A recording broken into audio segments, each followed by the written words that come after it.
Welcome to The Rewind. I'm Megan McDonald. Jam-packed weekend between both men's and women's basketball.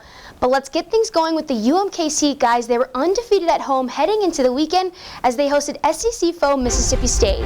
Second half, UMKC down by 3. Martez Harrison driving gets the layup to cut Mississippi State's lead. 10 minutes left in the game, UMKC down by 2. Bounce pass to Darius Austin to tie it up 47-all. 5:21 on the clock.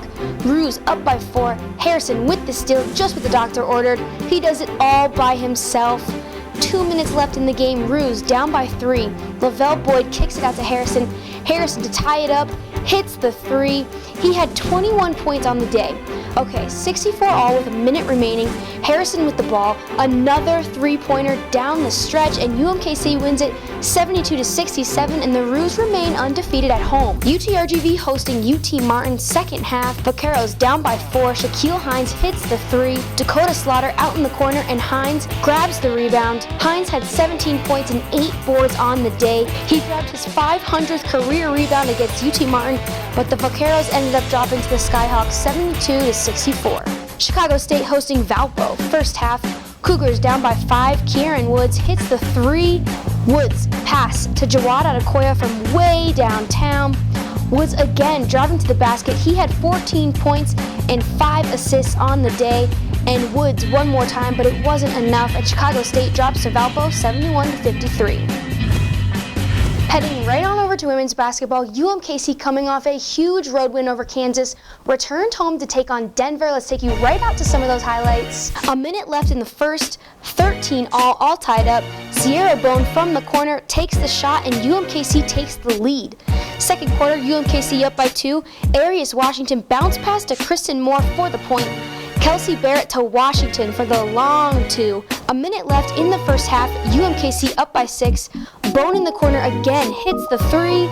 Third quarter, Kiana Law out to Bone one more time, same exact spot for another 3-pointer to put the Roos up by 12.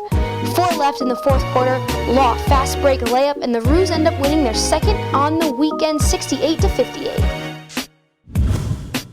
Now, those weren't the only games that happened over the weekend, so let's take a look at some of the other results within the conference. CSU Bakersfield picked up a win at South Dakota 77-67. The game was back and forth with 10 ties and 16 lead changes, but a career-high 20 points from Dedrick Bazile sealed the deal on the road. That same day, Utah Valley went to OT on the road against Idaho State. The Wolverines shot almost 52% from the field, a season best, and tallied a season-low 7 turnovers to beat Idaho State 100-76. On the women's side, Utah Valley with another in-state game versus Weber State. Sam Loggins dropped a career-high tie of 21 points, but it just wasn't enough, and Weber State took it 61-56. Chicago State took on IPFW in Fort Wayne, Indiana. Lane Murphy led the Cougars as she posted her 5th double-double of the season, but Chicago State dropped it 62-51. A ton of action over the weekend. These players are starting to emerge as we get closer to conference play. Here are the WAC Players of the Week.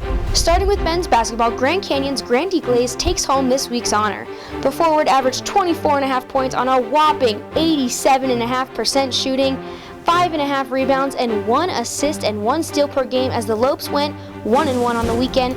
The senior reset his career high with 29 points on 12 of 14 shooting against Omaha. On the women's side, Kiana Law of UMKC had a career week for the Roos with those wins against Kansas and Denver.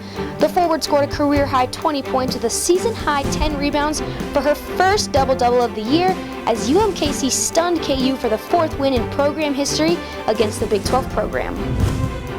Don't forget, you can watch live games on the WAC Digital Network at wacsports.com/live. For more information, check us out at wacsports.com or follow us on Twitter and Facebook.